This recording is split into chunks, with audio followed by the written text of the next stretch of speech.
¿Me escucha, señora Ali? Sí, Alain? ya. Perfecto. ¿Ya me escucha? Sí, le escucho perfecto. La Muy bien. audiencia es toda suya. Perfecto. Muchísimas gracias otra vez, Ragil, por la invitación. Gracias a todos por su participación y su paciencia. Mi presentación es un poco más, digamos, ligera. Vamos a hablar un poco de lo que es la historia de la desalación en tratamiento de agua. El tema es sencillo. Iniciaremos con un poco de histórico. Pasamos luego a lo que se ha desarrollado, especialmente en desalación con membranas. ¿Qué es la situación actual de la desalación hoy en día y lo que viene en el futuro, si es que podemos predecir el futuro? Iniciamos con un pequeño historial. Uh, la desalación antes de la ósmosis inversa era un proceso térmico. O sea, hablamos de evaporadores que necesitan un cambio de estado del agua. Entonces estamos calentando el agua para separar el agua de la sal y poder luego condensar y recuperar esa agua. Ese tipo de proceso era muy costoso del lado energético, ya que necesitamos mucha energía para desalar. Entonces esas instalaciones eran más rentables en países donde hay sol y donde hay calor y donde el costo energético era muy bajo. Adicionalmente, esos equipos eran costosos, ya que pues, el mar es corrosivo, la sal es muy corrosiva, y aparte, si le ponemos mucha temperatura, necesitamos instalaciones y materiales que pueden ser resistentes tanto al calor como a la corrosión que el agua del mar podría provocar.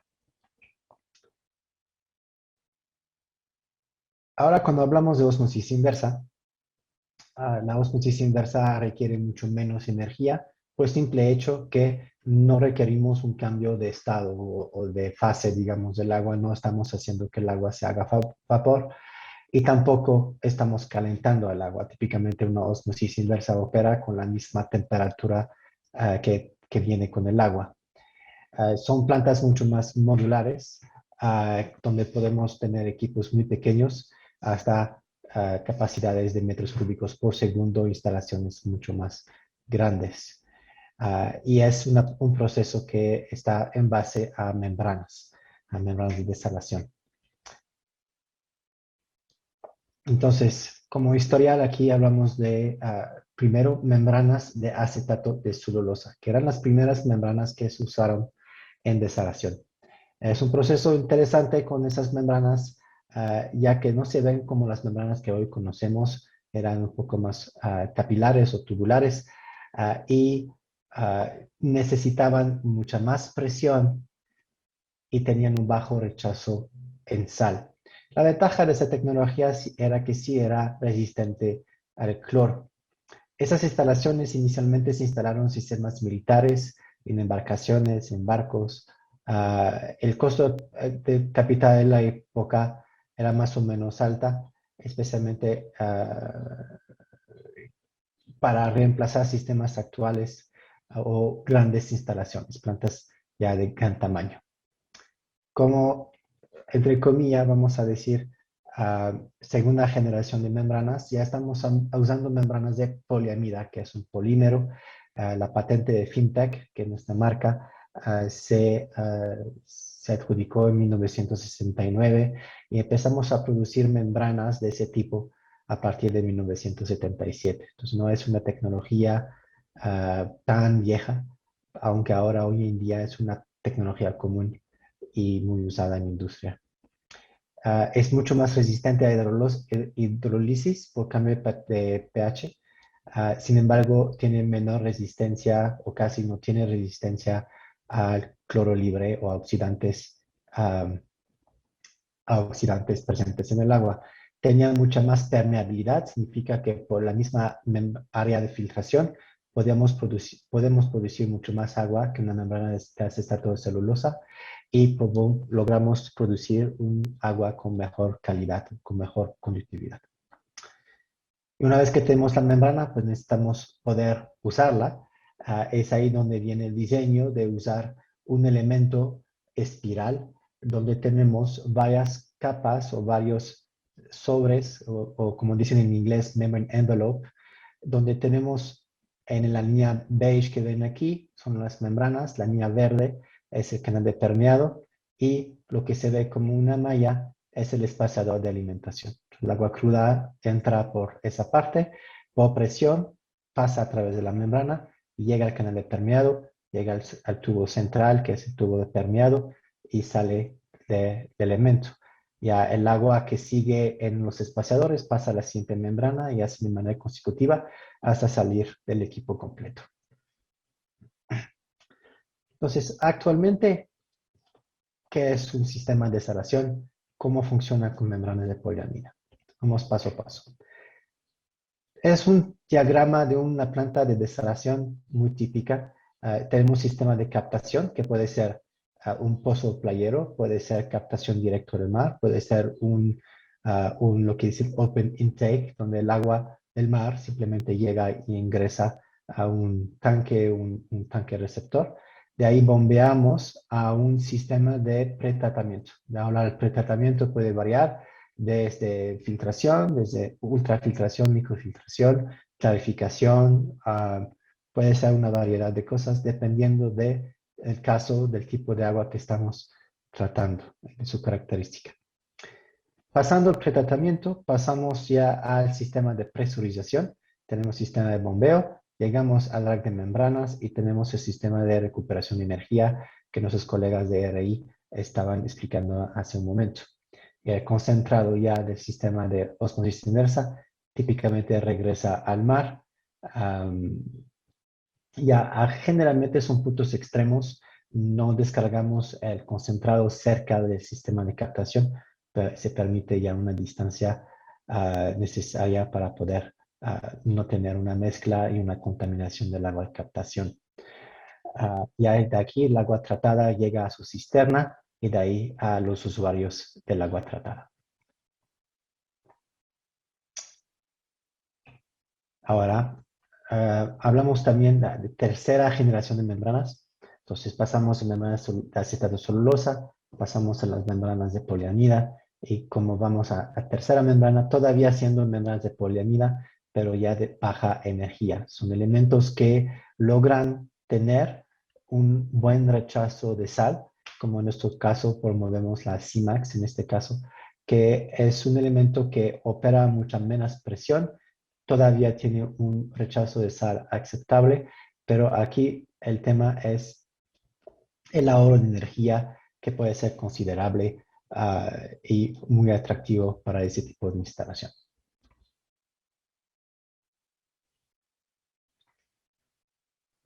Otro avance que tenemos en sistemas de desalación es el tema de la recuperación energética, que no iré tanto en detalle el día de hoy, especialmente en los sistemas de recuperación de energía. Ya tuvimos una buena presentación al respecto, pero tenemos también otras innovaciones, desde tener bombas de alta eficiencia, variadores de frecuencia y sistemas de ahorro energético. Entonces eso hace que todo el proceso de operación de una desaladora se hace más y más rentable y mucho más atractivo en el uso de membranas para ese fin.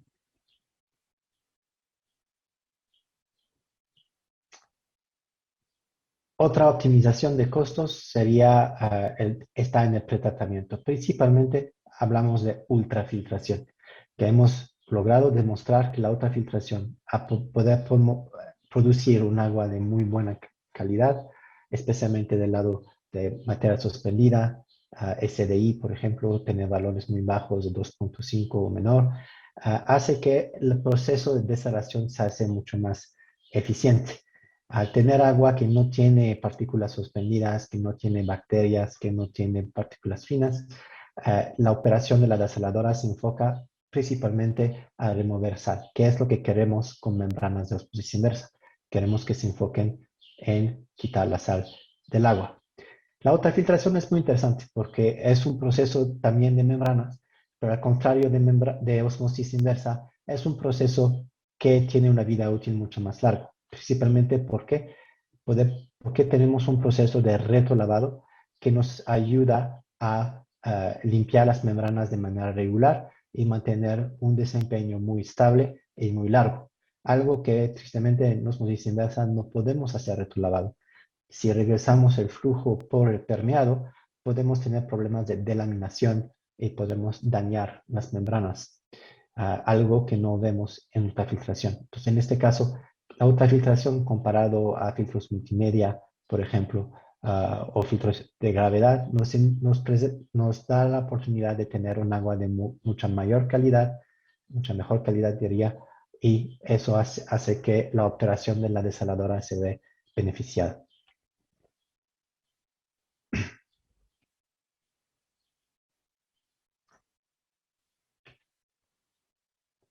Ahora, el futuro, o más bien lo que viene en el futuro, ya que no podemos predecir el futuro, es primero lo que son las membranas que ofrecemos hoy en día, que lanzamos el año pasado. Son membranas que se entregan secas o dry. La ventaja, y como si tienen algo de experiencia con membranas de osmosis inversa, siempre se hace algún tipo de prueba de calidad para evaluar si estamos dentro de los parámetros de calidad en la fabricación de esos elementos. Una vez que mojamos estas membranas durante estas pruebas, no podemos permitir que se sequen porque ya podemos tener problemas en la permeabilidad de esas membranas. Entonces, para mantenerlas húmedas, humectadas, generalmente se preservan dentro de una solución de metabisulfito de sodio para preservarlas. Hemos desarrollado nosotros membranas que no necesitan todo ese proceso. Tenemos una manera de probar la calidad de las membranas sin mojarlas y poder entregar las membranas completamente secas. La mayor ventaja es que el tiempo de almacenamiento es mucho más largo.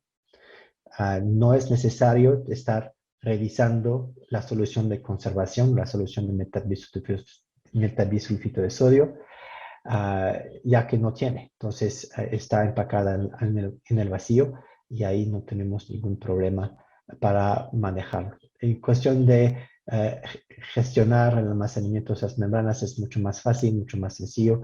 Con que las condiciones del almacén son adecuadas, no hay mucho más que estar preocupado de estar revisando y asegurar que las membranas están en buenas condiciones. Esos elementos ofrecemos también con esos elementos mejores garantías del producto. Y aparte, pues por no tener la solución de conservación, el producto es más ligero, lo cual hace que es mucho más fácil de manejar e instalar. Entonces está mucho menos pesada. El lado sustentabilidad para nosotros es interesante. Elementos menos pesados hacen que el costo de transporte sea menor porque el peso de toda la tarima es menor. Pero adicionalmente el consumo de hidrocarburos, la huella de carbono es mucho menor a producir ese tipo de membrana.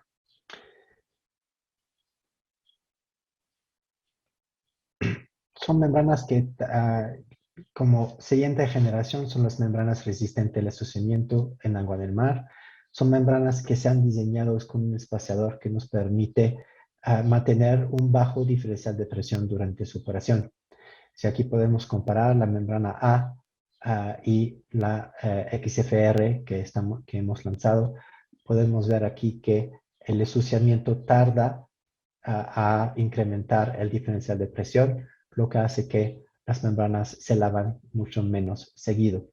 Adicionalmente, son membranas que hemos visto en campo que se lavan mucho más rápido. Entonces, no solo que lavamos menos seguido, pero también la frecuencia es mucho menor, que hace que tenemos una mejor productividad, o sea, producimos mucho más agua, tendremos más agua disponible para uso, pero también estamos extendiendo la vida útil de esas membranas porque las lavamos menos.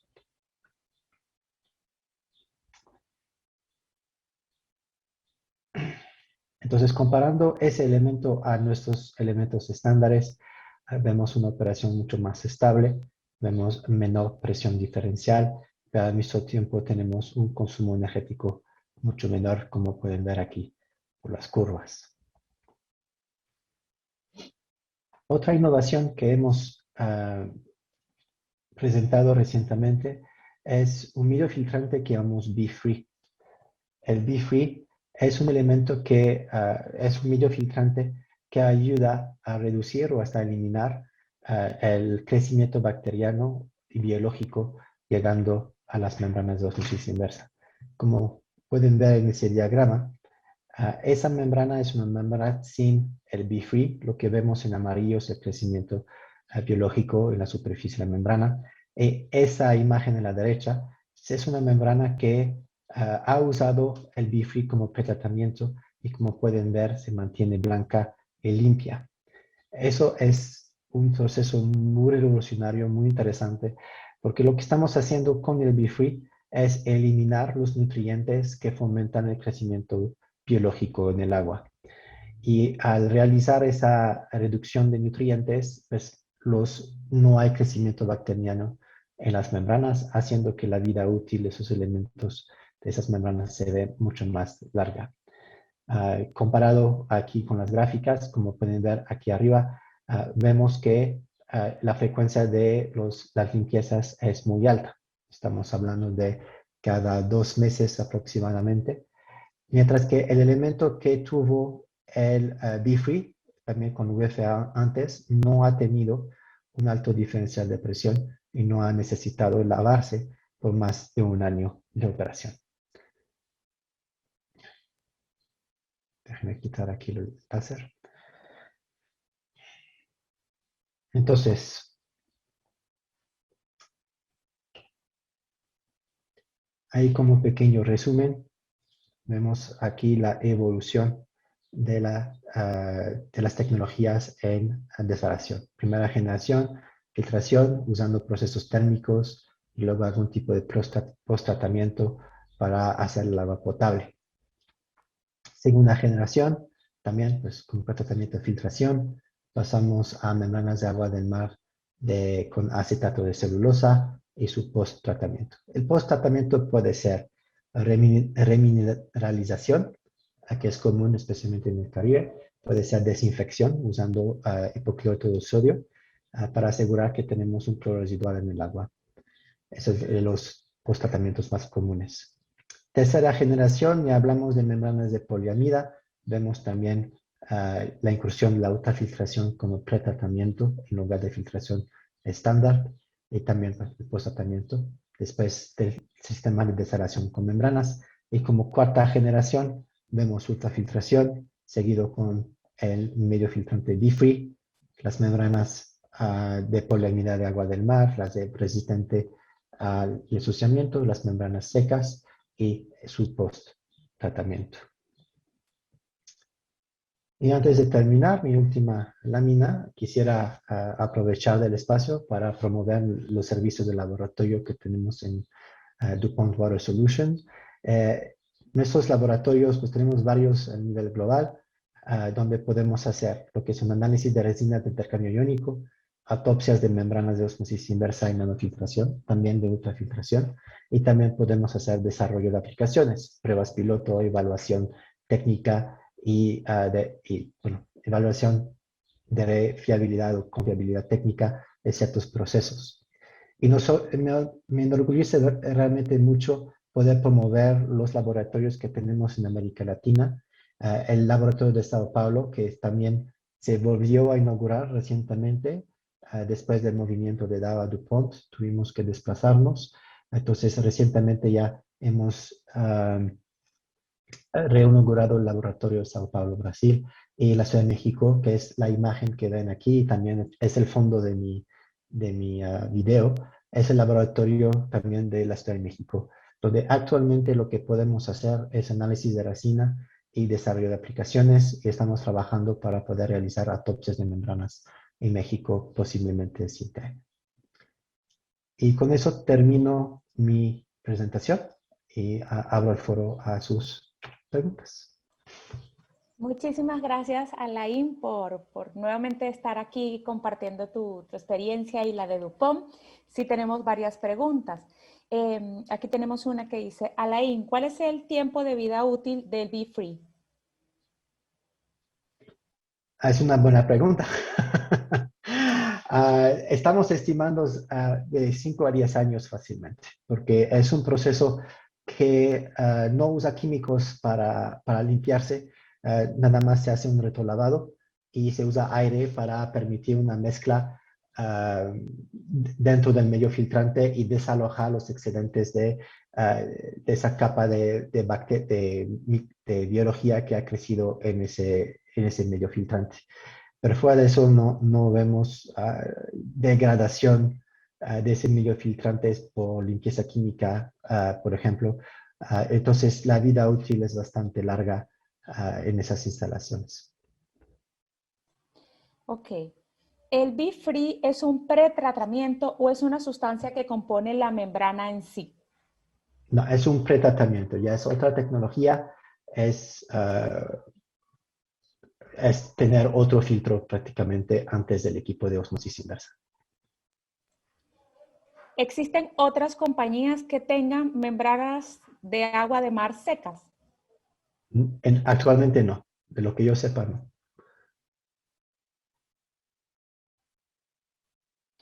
¿Qué tipos de desarrollo se pueden realizar actualmente en los laboratorios de DuPont? Buena pregunta. En México, voy a hablar del México porque es donde estoy yo, podemos hacer pruebas pilotos con resinas y con ultrafiltración. Um, Son pruebas pilotos a nivel mesa, no son pruebas cualitativas, digamos, que si, por ejemplo, recientemente hicimos una prueba con agua pluvial para un cliente, queríamos confirmar la necesidad de usar un coagulante antes de la ultrafiltración. Afortunadamente, pues, no era necesario. Entonces, en ese caso, hicimos el estudio con unos módulos de ultrafiltración pequeños, pasamos el agua por esas membranas y vimos la factibilidad de usar la membrana nada más o si se requiere una ayuda química. Entonces, es un ejemplo de desarrollo de tecnología. Otro es que hicimos un desarrollo para remoción de arsénico usando resinas el año pasado, donde el cliente nos compartió diferentes aguas con diferentes concentraciones de arsénico y nosotros probamos usando nuestras columnas de tratamiento qué resina nos daría la mejor noción de arsénico por lo que el cliente requería. Entonces, estos son unos ejemplos que hemos hecho recientemente. Todavía no podemos hacer pruebas con osmosis inversa, pero es algo que estamos trabajando para tener esa capacidad en el laboratorio de México. Ojalá que sea 100 años si se aprueba. En Brasil lo pueden hacer, tienen esa capacidad. En los laboratorios de Estados Unidos también se pueden hacer esas pruebas, esas evaluaciones. Y también en nuestro Centro de Tecnología Global en Tarragona, España, también tienen esas capacidades. Bueno, aquí el señor Lucio nos está preguntando que dónde puede pedir una cotización de resina. Señor Lucio, lo pondremos en contacto directamente con el señor Alain para que pueda atender a esta solicitud. Y aquí también nos preguntan a nivel de costos comparativos, si nos puede indicar con qué otros pretratamientos se pudiera comparar el Bifree y decirnos precisamente a nivel de costos cuál sería como el diferencial de valor. Excelente. Se asemeja mucho a filtros multimedia. El costo no es una resina, pero del medio filtrante es muy similar a costos de medios filtrantes convencionales. Cuestión de costo operativo también. ah, Tenemos esa información. Si Rahil me puede pasar el dato de la persona, yo le mando toda esa información de costos o podemos compartirlo cuando mandan el correo la siguiente semana, todos los documentos y costos comparativos que hemos hecho y que pueden así estudiar. Pero en grandes rasgos es muy similar a un filtro multimedia. Vamos con dos preguntas más, señora Laín. Si Sí, bien mencionó cuál era el tiempo de vida útil del Bifree, aquí nos consulta si el Bifree sirve para extender la vida útil de las membranas. sí, es su función, es la idea, es el concepto del Be Free, es permitir justamente una vida útil mucho más larga en las membranas de osmosis inversa. Y esta última pregunta, membranas de baja energía, ¿en qué presión trabajan? Okay, es una pregunta difícil de contestar de manera sencilla. La presión de operación siempre depende de la salinidad del agua. Sin embargo, estamos, como comenté hace un momento, vemos un ahorro con esas membranas de baja energía de 20 y 30% en una instalación. Hay una contraparte. La contraparte es que la salinidad también incrementa un poco. Entonces, no podemos esperar la misma calidad de agua de una membrana de baja energía que una membrana estándar. Sin embargo, esas membranas que hemos desarrollado no es tan baja el rechazo de sal. Entonces, podemos tener todavía un agua muy buena, no tan buena que una membrana estándar, pero nos permite llegar a un agua con una calidad de agua aceptable. Pero en ahorro de presión, ahorro energético, vemos aproximadamente 20-30% de ahorro. Muchísimas gracias, señora Elaine Mogbel, representante de Dupont, empresa socia de la DIR. Las preguntas que quedaron al aire, que son pues prácticamente sobre costos y temas comerciales, se las haremos llegar al señor Alain para que pueda responderlas de forma directa. Muchas gracias por su amable paciencia, señora Alain, y un Es un fuerte gusto. abrazo a todo Muchas el equipo gracias. de Dupont. Muchas gracias Bueno, igualmente.